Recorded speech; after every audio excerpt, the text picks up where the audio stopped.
Hello students, in the last video we studied about amino acids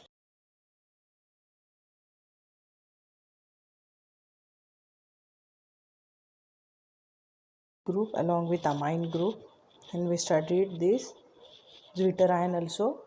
Now we'll study the peptide bond and proteins.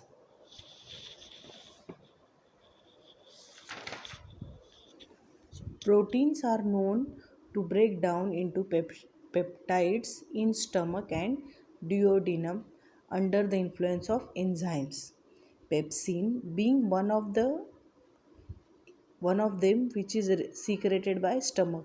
देखो proteins क्या करते हैं, ये break down करते हैं into peptides.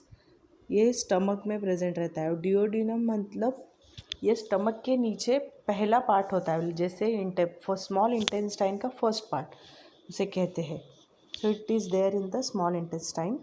So and the proteins are break down into peptides with the help of enzymes. Pepsin enzyme is used and which is secreted by stomach.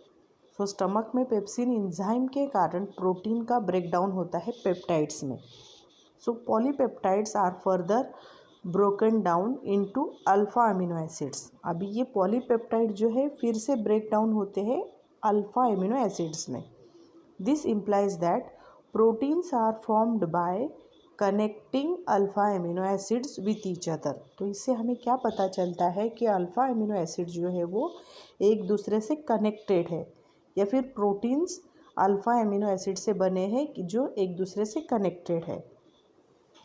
The bond that connects alpha amino acids to each other is called peptide bond.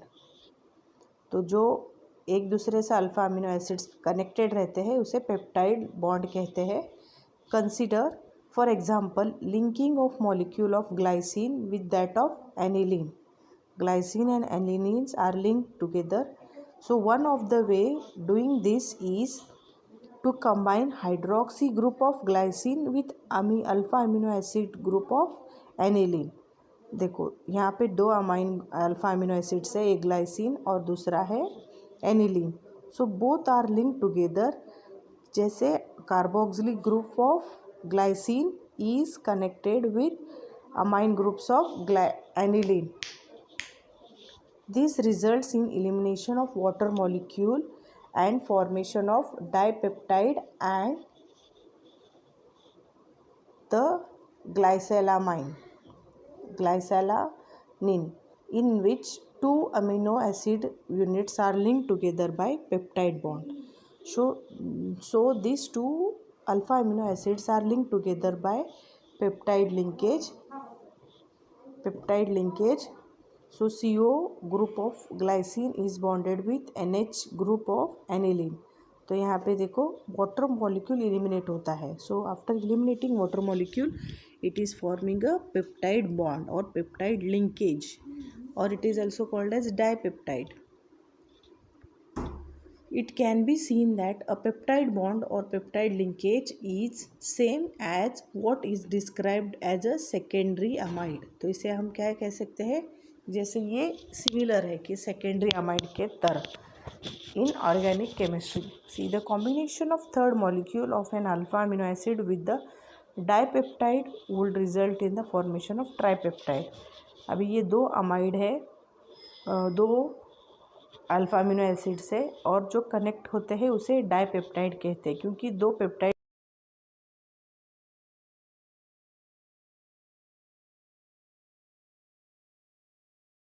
Tripeptide linkage.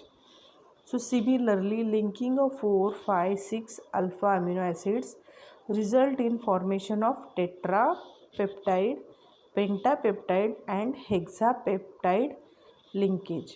देखो चार अगर connect हुए तो उसे कहेंगे tetrapeptide linkage. अगर 5 alpha amino acids इकट्ठे हो गए या फिर उन्होंने बॉन्ड फॉर्म किया तो उसे कहेंगे पेंटा, लाइक दिस वे हेक्सा. अगर 10 से ज़्यादा हो गए तो उसे पॉली कहेंगे. When the number of alpha amino acids linked by peptide bond is more than 10, the products are called as polypeptides. देखो अगर 10 से ज़्यादा हो गए तो वो होंगे polypeptides. The CHR units linked by peptide bonds are referred to as amino acids residue। देखो CHR यूनिट जो है पेप्टाइड में उसे क्या कहते हैं? Amino acid residues. Proteins are polypeptides having more than 100 amino acids residue. देखो proteins are polypeptides having more than 100 amino acids residue. तो जो पॉलीपेप्टाइड होते हैं प्रोटीन्स जो है उसमें बहुत सारे 100 पॉलीपेप्टाइड बॉन्ड्स हो सकते हैं। So it may be however noted that distinction between proteins and polypeptides it is not sharp. तो हम इन दोनों को डिस्टिंक्ट नहीं कर सकते क्योंकि प्रोटीन्स आर पॉलीपेप्टाइड्स लिंकेज, तो पॉलीपेप्टाइड से ही प्रोटीन बने हैं ऐसे। So the two ends of polypeptide chain of proteins are not identical. तो जो एंड है पॉलीपेप्टाइड का वो दोनों आइडेंटिकल नहीं है। The end having free carboxylic group is called C terminal. जहाँ पे कार्बोक्सिल ग्रुप है उसे कहेंगे C terminal. Well the other end having free amino group that is called as N terminal. जहाँ पे NH2 है वो एन टर्मिनल और जहाँ पे COOH है वो है C terminal. So in dipeptide glycyl aniline the glycine residue is N terminal and aniline का रेसिड्यू जो है वो सी टर्मिनल। देखो यहाँ पे है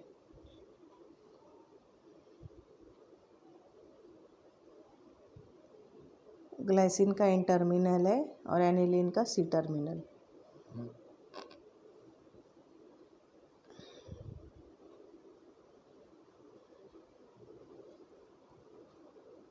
नाउ टाइप्स ऑफ प्रोटीन्स देखते हैं अभी। So depending upon the molecular shape the proteins are classified into 2 types.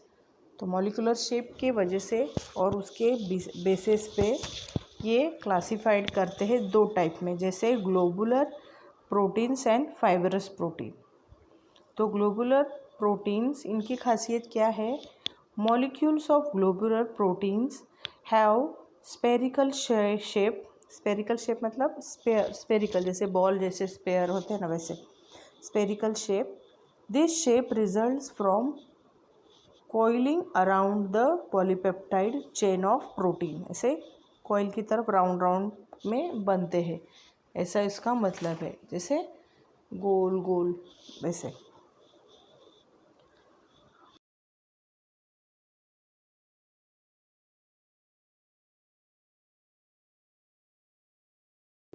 So globular proteins are usually soluble in water.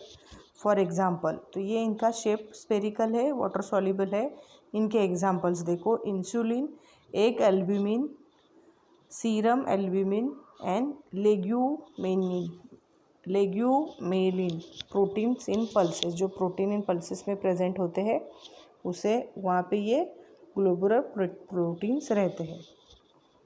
Now second type is fibrous protein. The molecules of fibrous proteins have elongated rod-like shape। ऐसे लंबे रहते हैं और rod के जैसे रहते हैं। This shape is the result of holding the polypeptide chain of protein parallel to each other। तो इसमें क्या खासियत है? ये प्रोटीन चेन को पैरेलली पकड़ते हैं, ऐसे पैरेलल।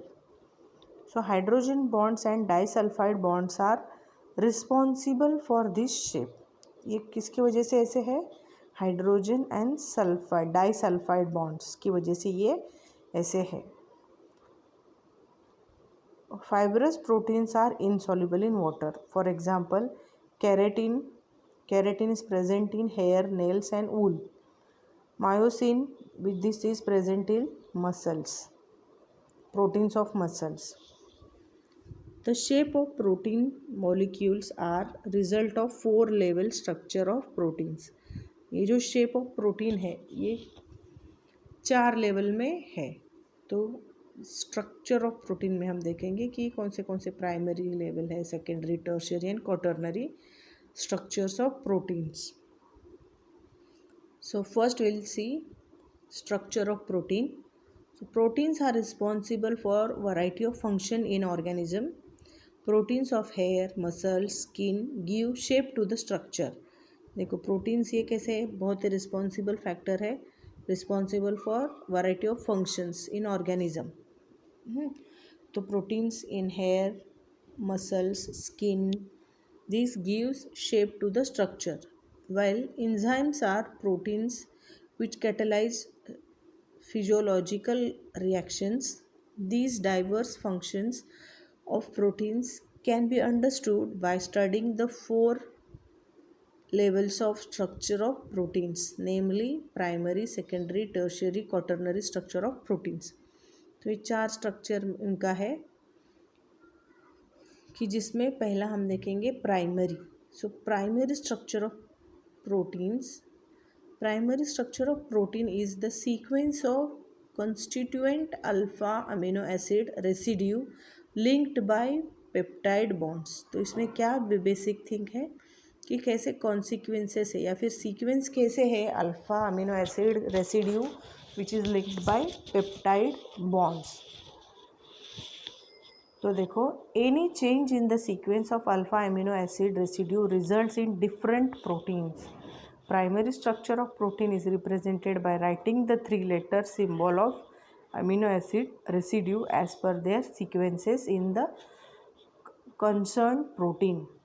देखो अगर हमने यहाँ पे रेसिड्यू की सीक्वेंस भी चेंज करते हैं तो वो डिफरेंट प्रोटीन बनता है. तो प्राइमरी प्रोटीन्स में कैसे रिप्रेजेंट करते हैं प्राइमरी प्रोटीन्स को? By writing the three letter symbol of amino acid residues as per their sequences. Sequence कैसे है उसके, उस हिसाब से उनके पहले तीन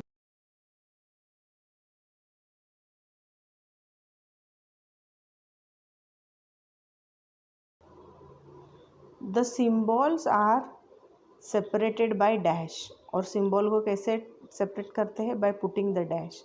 According to the convention, the N-terminal amino acid residue is written at the left. Left में N-terminal होता है और राइट में C-terminal of amino acid residue at the right end.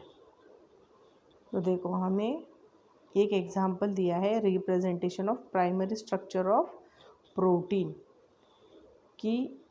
पहला है representation bye structural formula. Structural formula में उन्होंने लिखा है, तो देखो पहले है NH terminal is on the left and C terminal on the right.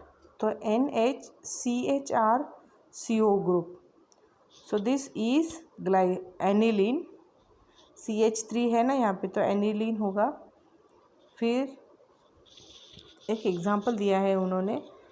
Next is NHCHR dash CONH, फिर CHR डबल डैश, फिर CONHR dash CHCO double bond. अगर हम राइट से शुरू करते हैं तो पहले R डैश है, फिर R double dash, R triple dash, R dash, ऐसे. तो आपको क्या याद रखना है, कैसे रिप्रेजेंट करते हैं अमीनो एसिड्स को प्राइमरी स्टेज में या फिर प्राइमरी स्ट्रक्चर में, कि उनको N टर्मिनल लेफ्ट में रखते हैं, C terminal on the right, and structures are written and in the sequence. उनको सीक्वेंस में रिप्रेजेंट करने के लिए हमें उनके पहले लेटर के 3 लेटर लेने. जैसे देखो एनिलीन अगर है तो उसके ALA ये नाम रहेगा alanine. Then GLY means it is glycine. SER stands for stearin. TYR this for tyrosine. GLY again glycine. LYS is lysine. So इस तरह में से प्राइमरी स्ट्रक्चर ऑफ प्रोटीन को रिप्रेजेंट करते हैं. And in between 2 amino acids we have to put the dash. So this is primary structure of proteins. Now secondary, tertiary, quaternary है लेकिन वो omitted है, so that we will not study.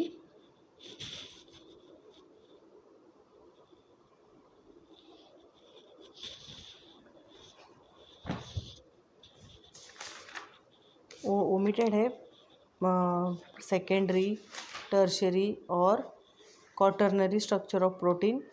तो कि जहाँ पे बहुत सारे स्ट्रक्चर्स भी थे, तो अच्छा है आपको ओमिटेड ही है तो।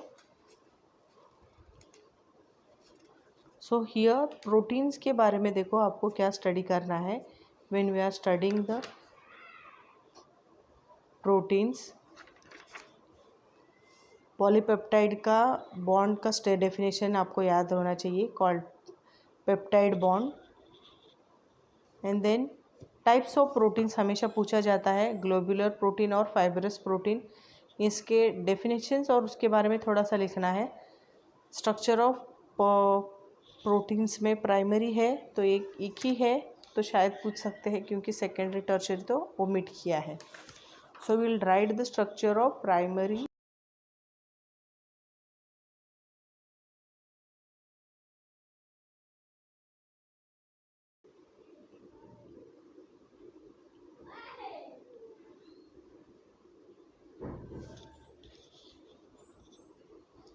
Then we have denaturation of proteins. See, high temperature, acid, base and even agitation can disturb the non-covalent interactions responsible for a specific shape of protein. तो जो प्रोटीन्स का शेप है ये डिस्टर्ब हो सकता है बिकॉज ऑफ हाई टेम्परेचर या फिर acid base, even agitation. They can disturb the non-covalent interaction responsible for specific shape of protein. जो प्रोटीन का शेप होता है उसको डिस्टर्बेंस आ सकते हैं।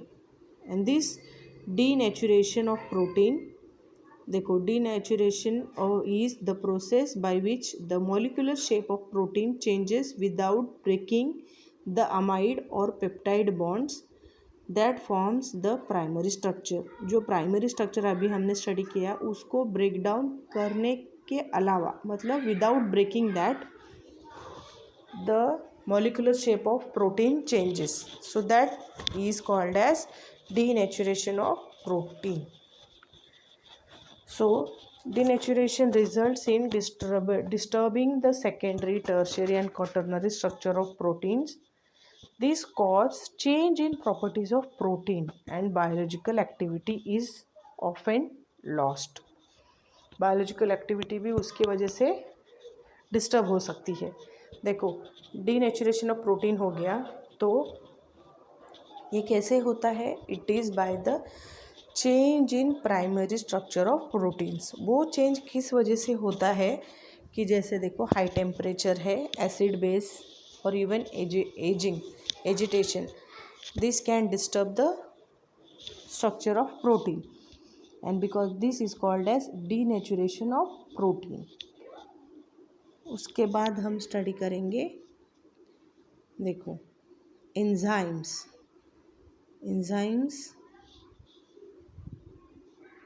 A very large number of chemical reactions take place in our bodies. These are brought about at the physiological pH of 7.4 and the body temperature of 37 degrees Celsius with the help of biological catalyst called enzyme. तो enzyme को देखो कैसे हम represent करते हैं। So very large number of chemical reactions are taking place in our body. So many reactions are taking place and these are brought at pH 7.4 and temperature 37 degree Celsius. तो हमारा body temperature normally 37 degree होता है। So this helps in biological catalyst called enzymes. तो enzymes are biological catalyst. For example कौन से enzymes है? Insulin and enzyme secreted by pancreas that controls blood sugar level.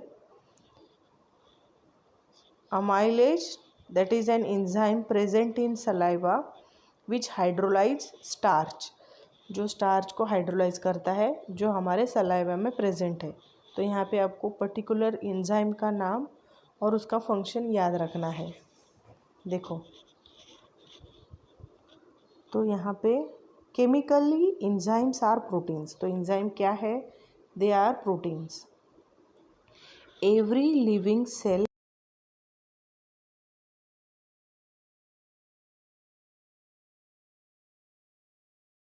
Reaction and one group of similar reaction.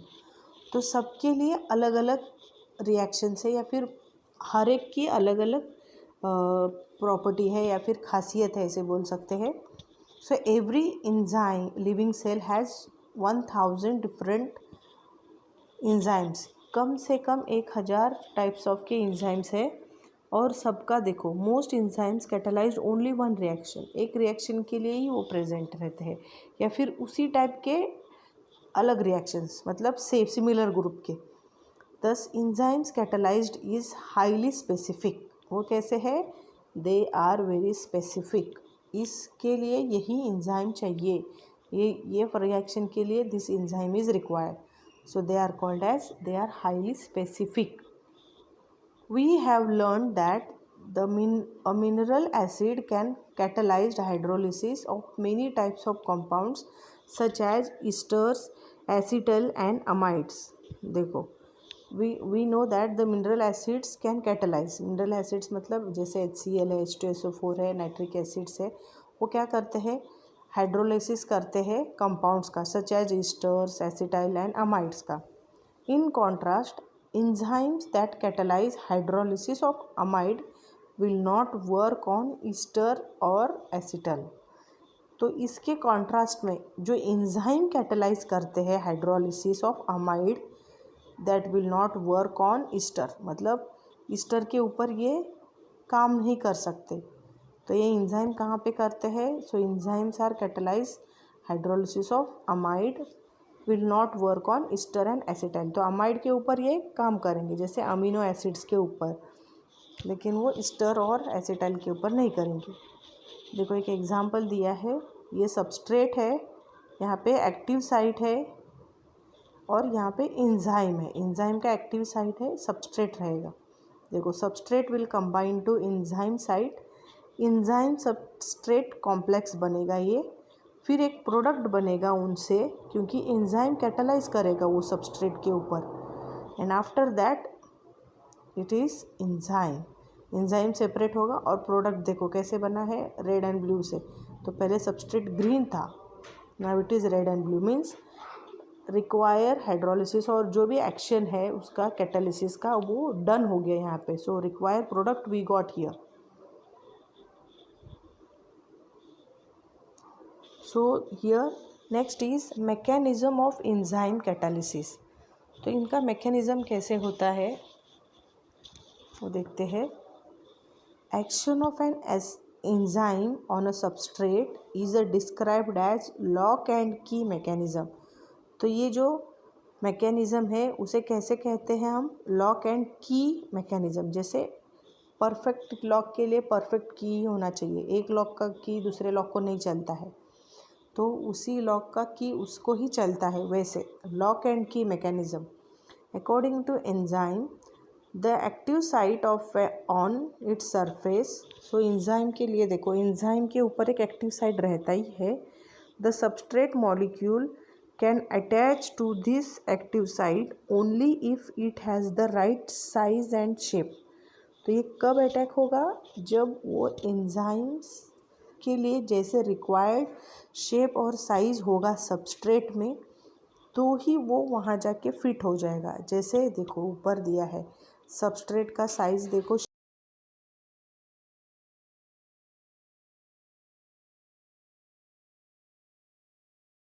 है, उसके हिसाब से ही वो substrate है कि जहाँ पे वो बैठता है।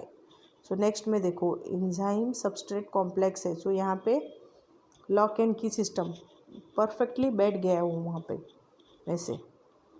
A substrate molecule can attach to this active site only if it has a right size and right shape. Once in the active site, the substrate is held in the correct orientation to react and forms the product of reaction. अगर एक बार वो substrate अपने active site of enzyme में बैठ गया तो वहाँ पे करेक्ट ओरिएंटेशन होगा, फिर रिएक्शन होगा and they will form a product of the reaction.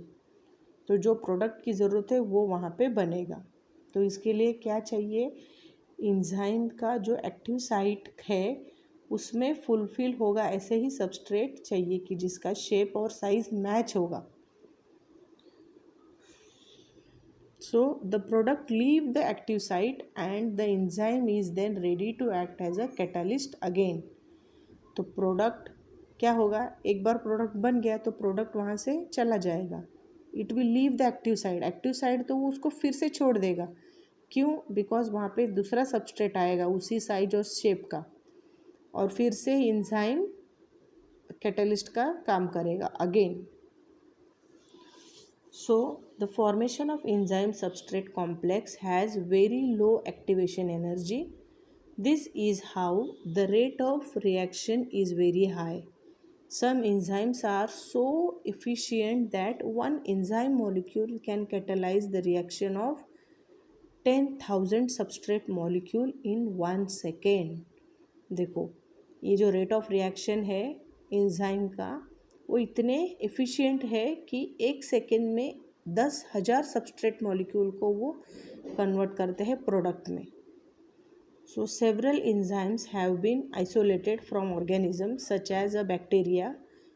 तो बहुत सारे एंजाइम को ऑर्गेनिज्म में देखा गया है और आइसोलेट किया गया है कि जैसे बैक्टीरिया में भी एंजाइम्स होते हैं.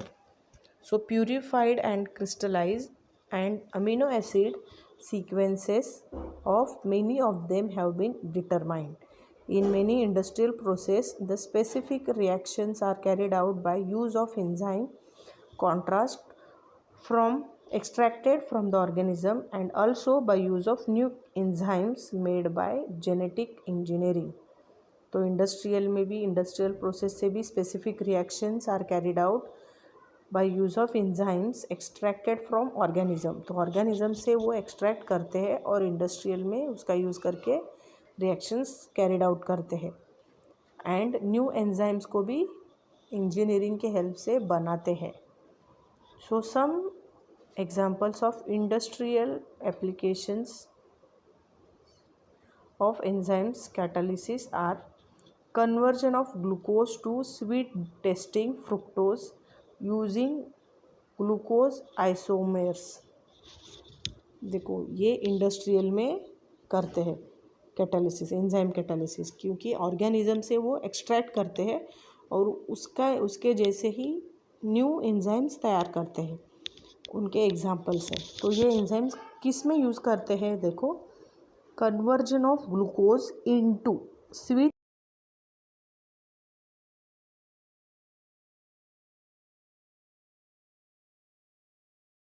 Glucose isomers. कौन सा है ये? Glucose isomers. तो दूसरा है देखो, manufacture of new antibodies using penicillin G acylase. तो ये पेनिसिलिन जी को बनाते हैं. एंटीबॉडीज़ जो होते हैं जैसे पेनिसिलिन है, मैन्युफैक्चर ऑफ न्यू एंटीबॉडीज़, नया एंटीबॉडीज़ बनाते हैं using penicillin. Next is manufacture of laundry detergent using protease.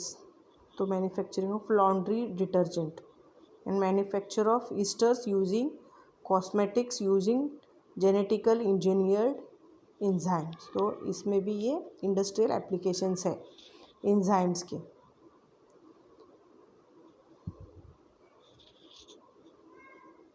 Then after enzymes we have nucleic acids. तो एंजाइम्स में देखो आपको एंजाइम की डेफिनेशंस आनी चाहिए और हो सकता है मैकेनिज्म पूछे या फिर ये डायग्राम आप ड्रॉ करो. ये डायग्राम को एक्सप्लेन करोगे तो वो मैकेनिज्म अपने आप एक्सप्लेन हो जाता है.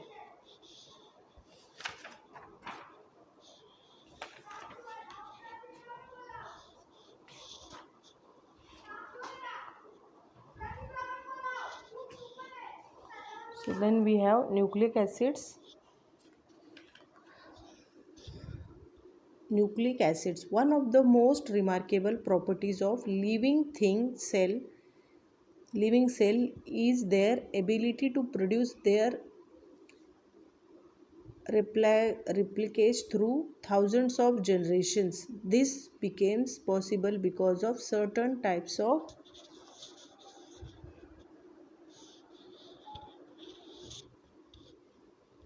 certain types of information is passed unchanged from one generation to the next.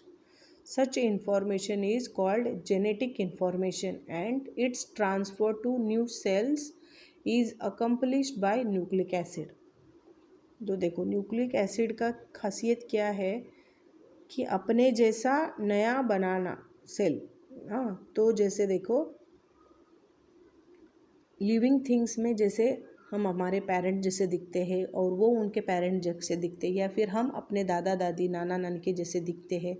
So this is continued, our generation is continued in this nucleic acid. ये न्यूक्लिक एसिड की वजह से ही हम जो इंफॉर्मेशन हमें पास हो रही है without changing from one generation to next generation, तो इसे कहते हैं genetic information. And this transfer to new cell is accomplished by nucleic acid. ये क्यों होता है? It is because of nucleic acid. तो देखो यहाँ पे synthesis of protein, the fundamental structural material of body is the process in which genetic information is transferred. DNA governs this process. DNA is present in chromosomes of the cell nucleus. Each chromosome has a different types of DNA. An individual chromosome is composed of many genes. तो gene is the portion of DNA molecule responsible for synthesis of a single protein, or DNA stores the genetic information, while RNA translate into its synthesis of proteins needed by the cell for proper function and development. तो देखो ये cell होता है, cell से chromosomes बनते हैं और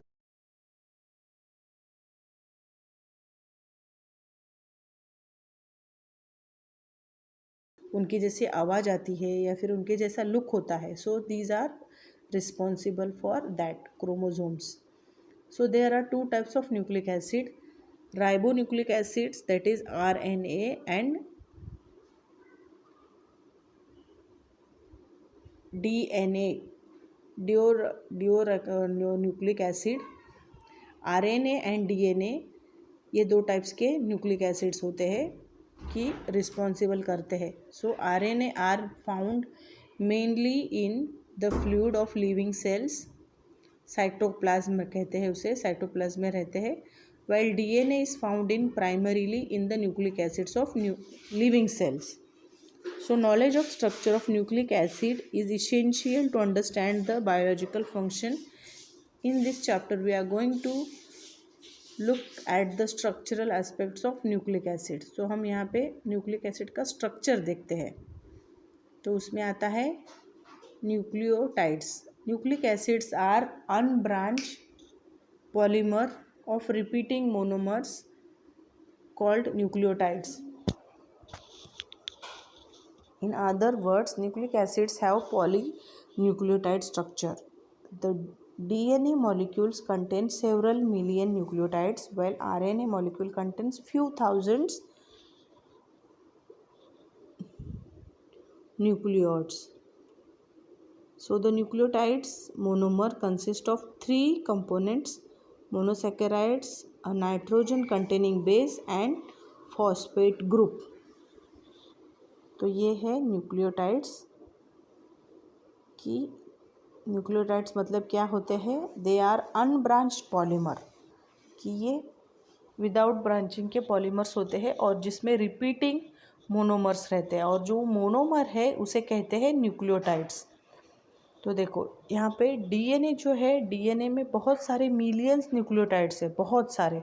और RNA molecules will have few thousands nucleotides. So nucleotides monomer consist of three components. और ये न्यूक्लियोटाइड के मोनोमर में तीन टाइप्स के कंपोनेंट होते हैं. एक तो रहेगा monosaccharide, second is nitrogen base, और फॉस्फेट ग्रुप. तो ये तीनों मेन रहते हैं और उसके हिसाब से ही आरएनए और डीएनए बनते हैं. उनका अलग अलग नाम है. So you will write down this definitions of nucleic acid का. ये लिखो आप कि कैसे कहते हैं न्यूक्लिक एसिड.